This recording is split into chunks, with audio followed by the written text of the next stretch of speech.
नमस्कार, सवाल हरियाणा का देख रहे हैं आप। मैं हूं आपके साथ वरुण गोयल। कल से हरियाणा विधानसभा का मॉनसून सत्र शुरू होने जा रहा है और ये मॉनसून सत्र बड़ा अहम है क्योंकि कई ऐसे मुद्दे हैं जिनको लेकर विपक्ष सरकार को घेरने की तैयारी कर रहा है। सरकार कह रही है कि वो पूरी तरीके से तैयार है, हर सवाल का जवाब दिया जाएगा। इसको लेकर एक बड़ी महत्वपूर्ण बैठक मुख्यमंत्री आवास पर भी हुई है। वैसे तो ये तय हो गया है कि सत्र कब तक चलेगा, लेकिन कल बीएसी की बैठक भी होनी है। कल 2 बजे से इस सत्र की शुरुआत होने जा रही है, लेकिन उससे पहले एक सवाल बीजेपी ने उठाया है कि कांग्रेस को सोचना चाहिए कि क्या वो बिना नेता विपक्ष के सत्र में आएगी। पिछले 10 महीने में ये चौथा सत्र होगा जिसमें नेता प्रतिपक्ष होगा या नहीं ये तय नहीं है। हालांकि अब दिन खत्म हो गया है, आधी रात को कोई फैसला हो जाए तो कह नहीं सकते, कल सुबह कोई फैसला हो जाए तो कह नहीं सकते, लेकिन फिलहाल मौजूदा स्थिति बता रही है कि चौथा सत्र भी बिना नेता प्रतिपक्ष के ही चल सकता है। लेकिन काम रोको प्रस्ताव दिए गए हैं और यह सत्र बहुत हंगामेदार रह सकता है, इसकी पूरी संभावना है। किसने क्या कुछ कहा सत्र शुरू होने से पहले, वो सुनिए। हमारी बड़े अच्छे ढंग से हम लोगों ने विधानसभा इस सत्र की तैयारी की है और चाहे वो लॉ एंड ऑर्डर को लेके है या और व्यवस्थाएं हैं, सारी व्यवस्थाओं को हमने अच्छे ढंग से करने का काम किया है। देखिए, वैसे तो ये कह सकता हूँ कि 22 तारीख का कल का, फिर 23 और 24 की छुट्टी और 25 और 26 को और सत्र चलेगा। उसके बाद अगर बीएसी की मीटिंग में कोई फैसला अलग से होता है तो उस बात को भी हम स्वीकार करेंगे। और विपक्ष वालों के जो सवाल आएंगे वो अपना सवाल पूछेंगे सरकार के विधायकों, मंत्रियों से, मुख्यमंत्री से। हम उसके लिए अभी उनके सवालों का जवाब देंगे और यही एक अवसर होता है विपक्ष के लिए भी अपनी बात को कहना, लोगों की घूम फिर के वो भी समस्याओं का पता करें और उन समस्याओं को विधानसभा में रखें तो सरकार 100% उनके काम सुनेगी और करेगी। चलिए चर्चा में आगे बढ़े उससे पहले आपको ग्राफिक के जरिए दिखाते हैं कि सत्र किस तरह का रह सकता है। तो मॉनसून सत्र में 3 दिन का एक प्रस्तावित सत्र है, लेकिन अंतिम फैसला कल बीएसी की बैठक में होगा। अब तक आए 30 calling attention, 2 bill, 304 starred question, 160 अतारांकित अनस्टार्ट क्वेश्चन, ड्रॉ के जरिए 60 सवाल लिए गए हैं। शुक्रवार दोपहर 2 बजे से सत्र की शुरुआत होने जा रही है। कांग्रेस ने दिया है काम रोको प्रस्ताव, कानून व्यवस्था पर टकराव की संभावना बन रही है।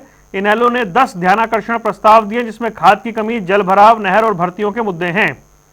हालांकि कांग्रेस अब भी विधायक दल के नेता के बिना ही मैदान में नजर आ रही है। उधर 10 महीने में चौथा सत्र होगा जिसमें नेता प्रतिपक्ष का ना होना संभावित है, हो भी सकता है। सीएम नायब सिंह सैनी की अध्यक्षता में भाजपा विधायक दल की एक अहम बैठक हुई है और रोजाना मंत्रियों के साथ प्रश्न और प्रस्तावों पर ब्रीफिंग है। ये सत्ता पक्षी तैयारी हम आपको दिखा रहे हैं और विपक्ष के हर हमले का जवाबी प्लान तैयार किया जा रहा है। चलिए चर्चा की शुरुआत करते हैं। खास मेहमान हमारे साथ जुड़ गए हैं, विधु रावल हमारे साथ जुड़ गए हैं भारतीय जनता पार्टी का पक्ष रखने के लिए। इसके अलावा हमारे साथ जुड़ गए हैं सुखबीर तंवर कांग्रेस से, अमनदीप केसरी इंडियन नेशनल लोकदल से। आप सभी का बहुत बहुत स्वागत है। विधु रावल जी, सत्र का आगाज होने जा रहा है, लेकिन लग रहा है कि टकराव की सी स्थिति दिखाई देगी। जैसे काम रोको प्रस्ताव दिए गए हैं और हम ये कह सकते हैं कि नेता प्रतिपक्ष का फैसला शायद ना हो, संभावित ही हम इसे कह रहे हैं, लेकिन सत्र जो है वो थोड़ा सा चुनौतीपूर्ण दिखाई दे रहा है।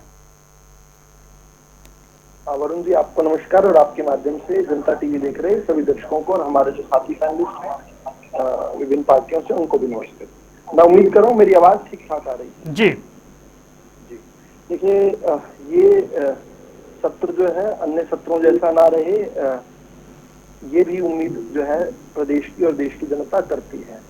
इसलिए नहीं कि बिजनेस कम होता है, इसलिए क्योंकि देश की जनता, प्रदेश की जनता चाहती है कि जो विपक्ष की स्थितियों में बैठे हुए हैं, जो विपक्षी सीट्स पर बैठे हुए हैं, वो जनता के असली मुद्दों को उठाएं।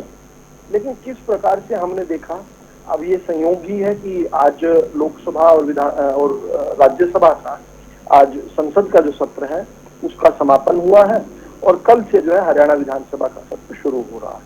तो देखिए, देश की जनता चाहती थी कि इस पूरे मॉनसून सत्र के दौरान जो है देश के मुद्दे, जो विपक्ष में बैठे विपक्षी सीटों पर बैठे लोग हैं, जो कि बहुत खुश हुए थे 543 में से 99 सीटें लेने के बाद कि हमने मोदी को रोक दिया, वो कुछ उठाएं। लेकिन हमने देखा कि किस प्रकार से अभी थोड़ी देर पहले लोकसभा के स्पीकर साहब ने अपनी पीड़ा व्यक्त की है कि 120 घंटे में से केवल 37 घंटे ही काम हो पाया, केवल 29% ही बिजनेस हो पाया, और वो भी हो हल्ले में हुआ। हमने देखा किस प्रकार से सारी मर्यादाओं को तार करते हुए जो है गृह मंत्री जी के चेहरे पर वो बिल को फाड़कर फेंकने की जो है घटिया काम हुए, और ये केवल अपराधियों को बचाने के लिए। लेकिन इससे बड़ी बात यह है कि हरियाणा में भी यही कमोवेश देखने को मिल रहा है।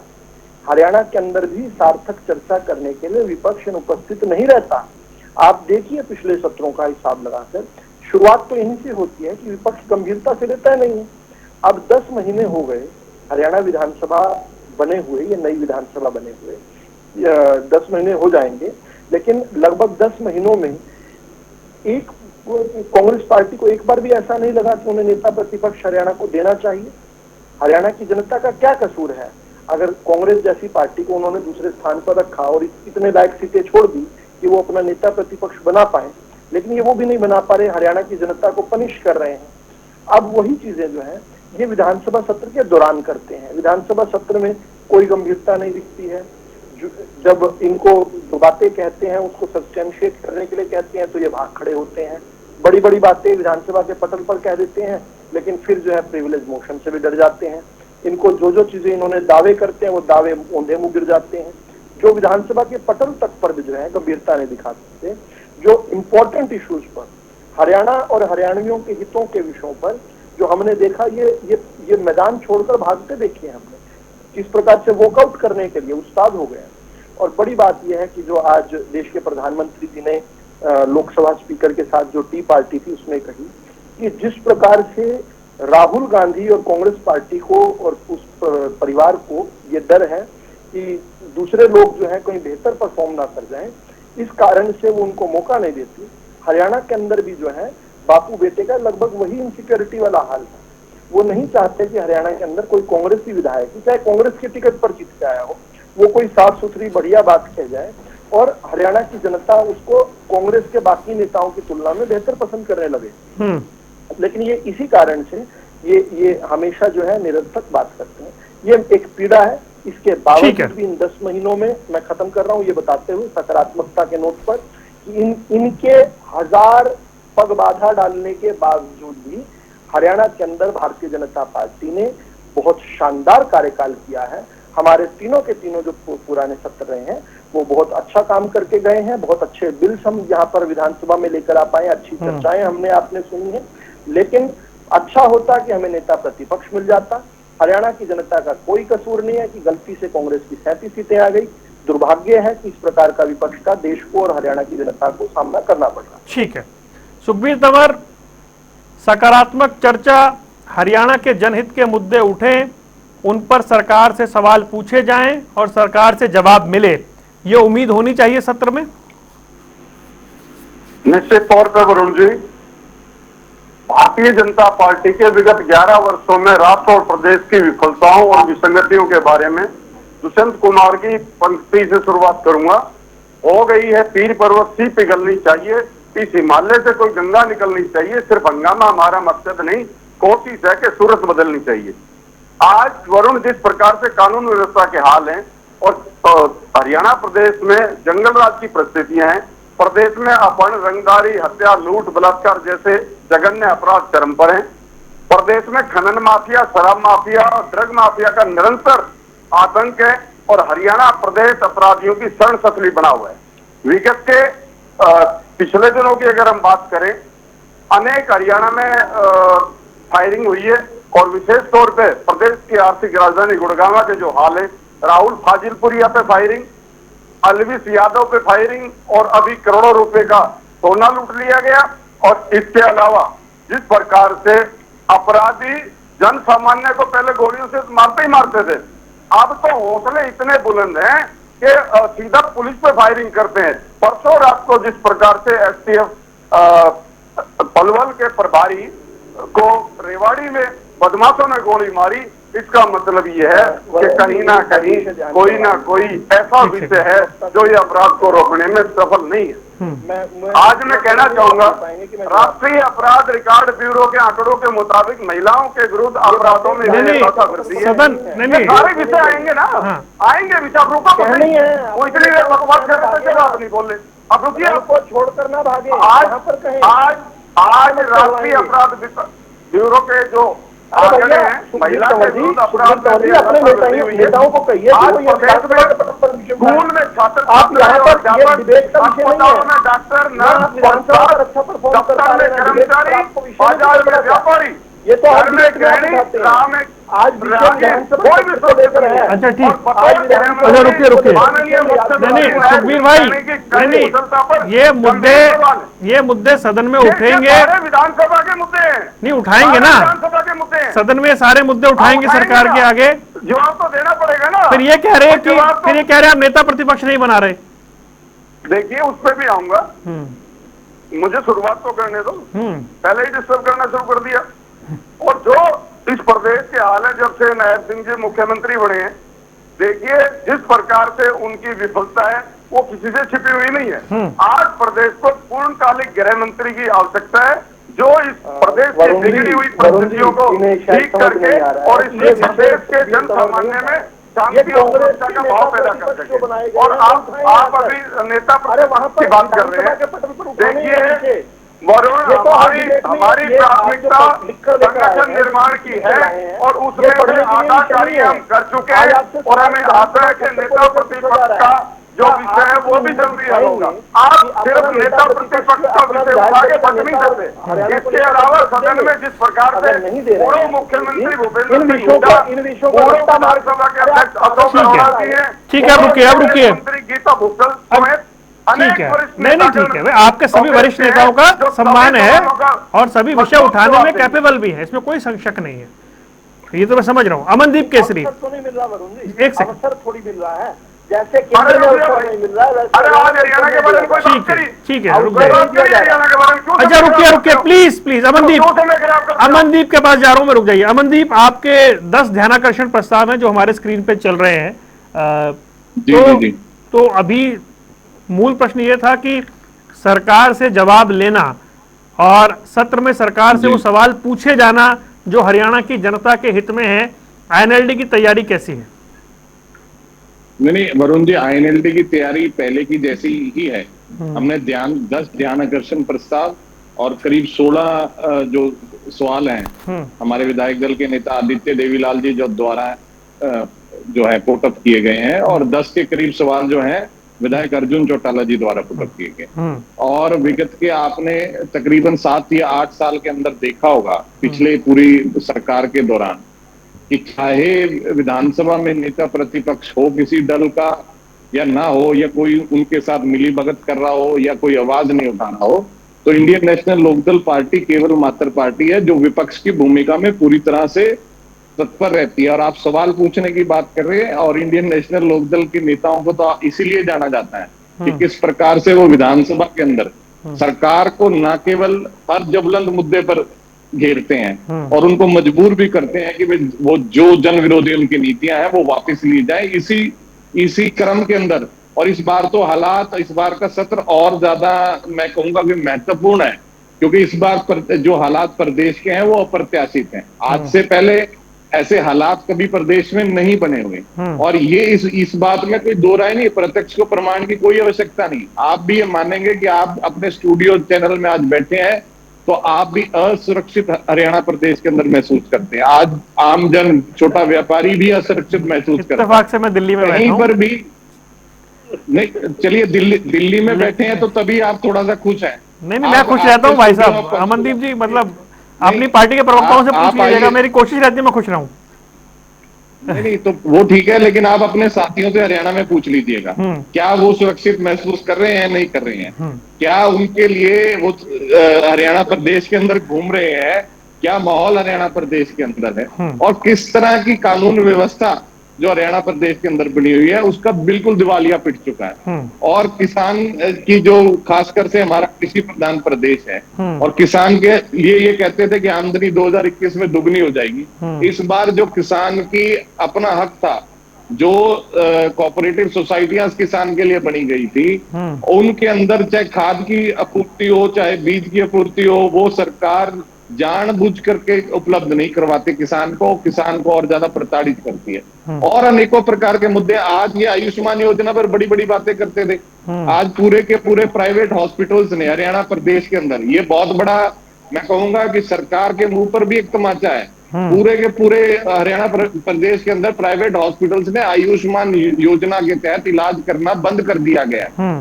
तो इस प्रकार से कोई एक बात तो हो ना, जैसे वो हरियाणवी में कहावत है, रमलू तने कित कित रो, कोई एक तो बात इनकी हो ना भी जहां रोने लायक ना हो। ये तो सारी की सारी इनकी जितनी नीतियां हैं वो बुरी तरह से हरियाणा प्रदेश की जनता को परेशान कर रही है। और आपने देखा कि अभी भिवानी के अंदर जो बहन मनीषा का जो हत्याकांड हुआ, कितनी ज्यादा किरकिरी हरियाणा प्रदेश के प्रशासन की हुई है।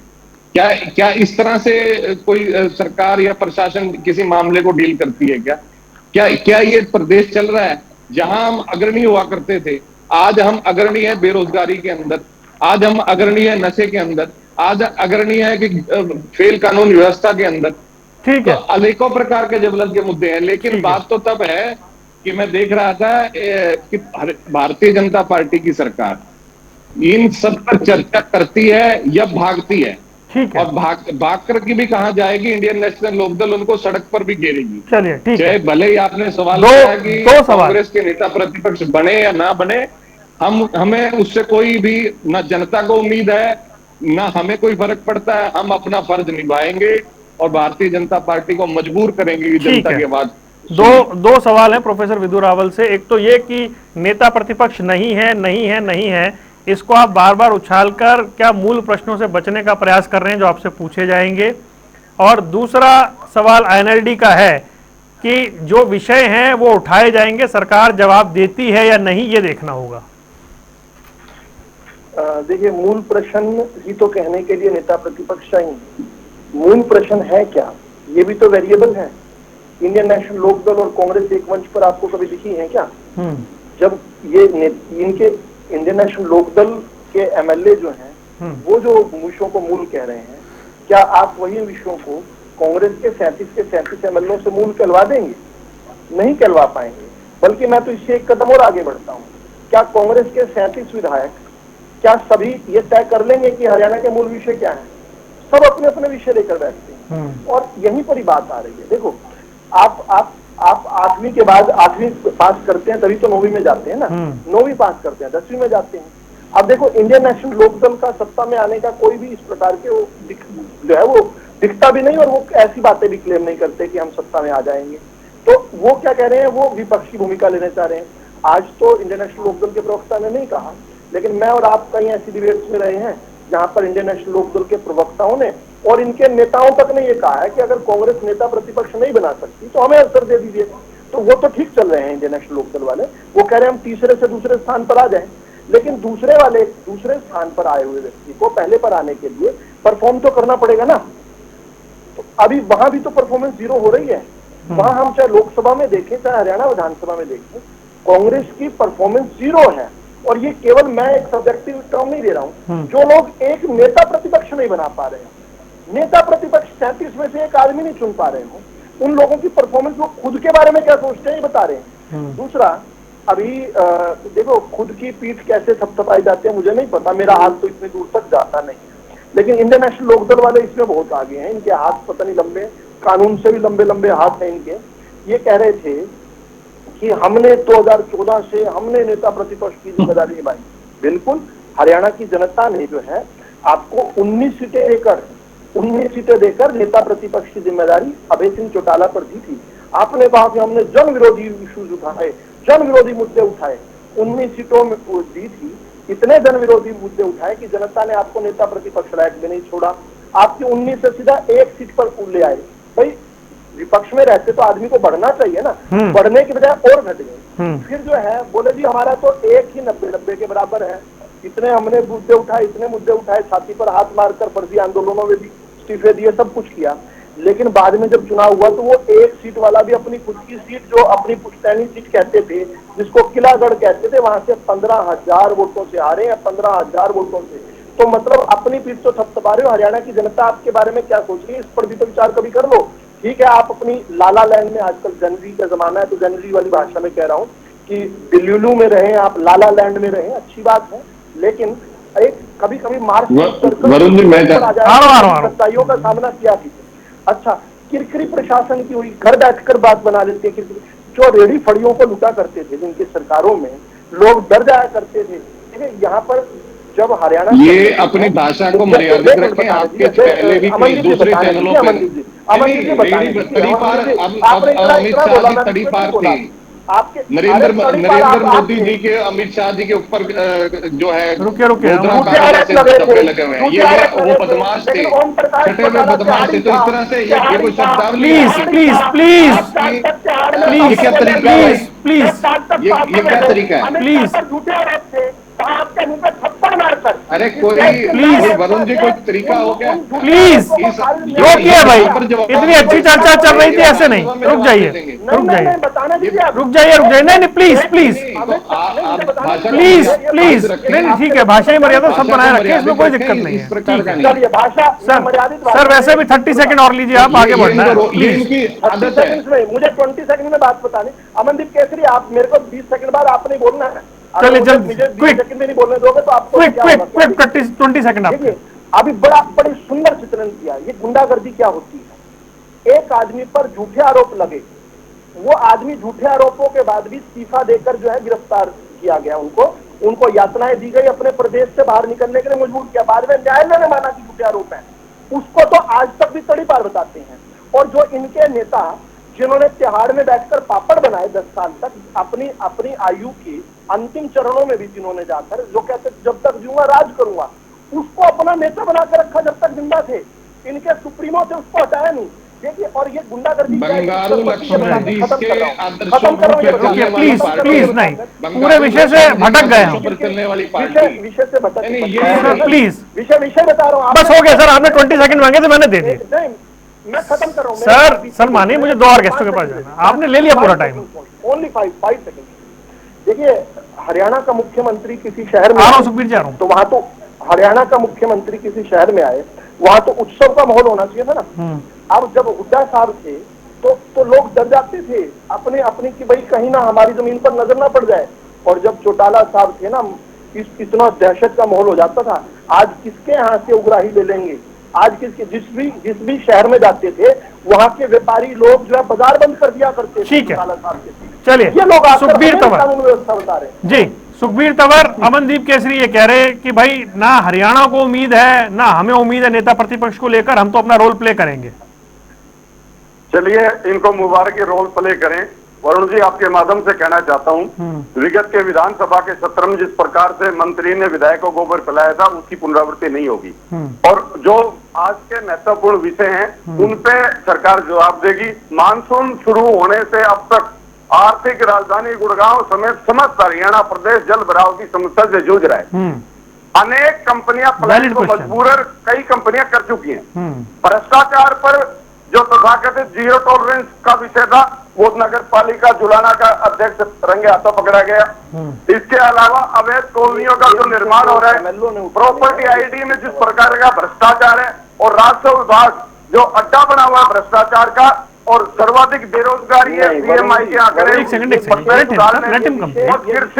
कृषि में खाद की निरंतर कमी है और कालाबाजारी है। और आज स्वास्थ्य विभाग खुद बीमार है। खाद का मैटर, कानून व्यवस्था का मैटर, और ये वाटर लॉगिंग का मैटर तो दिया ही है इन्होंने सत्र में पूछने के लिए। रुकिए ना भाई, तो पूछे ना, जो हमें 5,000 स्कूल बंद कर दिए और 38,000 अध्यापकों के पद रिक्त हैं। और इसके अलावा चुनावों की घोषणा होने से जब पहले 3 घंटे पहले जो पुलिस कर्मियों की भर्ती का इन्होंने निकाली थी, और उसका चुनाव फायदा लेकर विगत बंद कर दी। इन सारे विषयों का जवाब दिया जाएगा। भाजपा प्रवक्ता से कहना चाहूंगा, जवाब नहीं, कल हम उस पर रात को बात करेंगे ना, पक्का सवालों का जवाब दे दिया। श्योर, हम रात को बात करेंगे उस पर। मेरे ही सवाल कोई जवाब नहीं है। झूठ बोलने के लिए झूठ का कोई, आपके सवालों का जवाब देंगे। झूठे लोगों को बिल्कुल एमएलए बन जाइए, विधानसभा में आपने कभी कोई जवाब आज तक दिया है? आपने कोई जवाब दिया है? आपने कोई जवाब सुना है? आपको पता मणिपुर क्योंकि आपके पास जवाब नहीं होता है। हर वक्त बेफिजूल में हर व्यक्ति के बीच में बोलना, ये आपकी आदत खराब है। आप अपनी आदत सुधारिए, संगत बात कीजिए, माइक नोट करिए, उसके बाद जवाब दीजिए। क्या तरीका है? रुकिए, मणिपुर करते थे आप इतना। अब रुकिए रुक जाइए अमनदीप की बारी है। हरियाणा की बहसों में मणिपुर करते थे। अमनदीप भाई, क्या सत्र भी ऐसे ही चलेगा जैसे यहाँ चर्चा चल रही है? कुछ कंक्रीट होगा? वरुण जी, बात कर लिया करो, फालतू रुकिए प्लीज अमनदीप, ओनली अमनदीप, रुक जाइए भाई, ऑडियो डाउन करिए सिर्फ अमनदीप। डिबेट आज आपने मानसून सत्र पे रखी थी और पहली बारी में जो भाजपा प्रवक्ता ये बार बार ये कह रहे थे कि भाई विपक्ष वो भाग जाता है, मुद्दे उठाने चाहिए, सार्थक डिबेट होनी चाहिए। जैसे ही हमने अपनी बारी में मुद्दे बताए तो प्रवक्ता कहां भाग गए? झूठे आरोपों पे नीचा चीटी कसी में। ये मक्कारी है और ये ऊपर से लेकर नीचे तक इनको सिखाया जाता है, इस बात की ट्रेनिंग दी जाती है कि भाई जब मुद्दे उठ जाएं, जब सवाल उठ जाएं तो आप इस प्रकार से दूसरों के ऊपर गलत आरोप करो, गलत बयानबाजी शुरू कर दो, अभद्र भाषा का प्रयोग शुरू कर दो। ये केवल यहाँ नहीं है इनकी, ये विधानसभा में देखो, लोकसभा में के अंदर देखो। अरे भैया मुद्दे हैं, क्या ये मुद्दे जो मैंने अपनी पहली बाइट में कहे वो गलत थे? अब मैं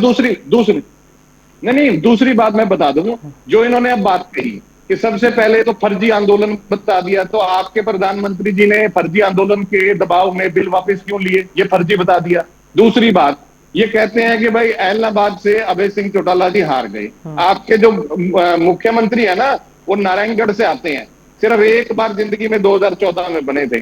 15,000, अरे वो 40 हजार से लोगों ने हराकर यहाँ से भेजा हुआ है आज। और उनकी पत्नी सुमन सैनी जी अभी के, मैं पिछली बात नहीं कर रहा हूँ, पिछले जिला परिषद के इलेक्शन में 4थे नंबर पे आई थी वो। इंडियन नेशनल लोकदल के प्रत्याशी की वोट भी उनसे ज्यादा थी। ये हालात हैं इनके नेताओं के। इन्होंने खट्टर साहब को 10 साल मुख्यमंत्री बना करके रखा, जब उनके खिलाफ जन विरोध इतना बढ़ गया, उनकी फोटो तक लगानी इन्होंने जो है अच्छा नहीं समझा विधानसभा चुनाव के अंदर, और उनको एकदम से भगा दिया वहां से। एंटी इनकम्बेंसी खुद कबूल करी। पूरे का पूरा मंत्रिमंडल 2019 में भी साफ हुआ। हरियाणा में सबसे बड़ी जीत तो उन्हीं की रही फिर विधानसभा लोकसभा चुनाव में। हरियाणा में सबसे बड़ी जीत तो उन्हीं की रही लोकसभा चुनाव में। मनोहर लाल तो इतना अच्छा काम कर रहे थे तो लोकसभा में क्यों गए? अरे भाई वो बीजेपी की स्ट्रेटेजी है, वो हर राज्य में बदलती है। आप कल को क्रिकेटर बन जाएंगे। वो तो बीजेपी की स्ट्रेटेजी ना, आप ये थोड़ी बोलेंगे कि बीजेपी ने ही किया, आप ये और वो स्ट्रेटेजी सक्सेसफुल रही। नहीं, क्या वरुण जी, बीजेपी की स्ट्रेटेजी तो भाई वो मध्य प्रदेश में 2014 में भी गुजरात में तो उन्होंने पूरी कैबिनेट बदल दी थी मुख्यमंत्री के साथ।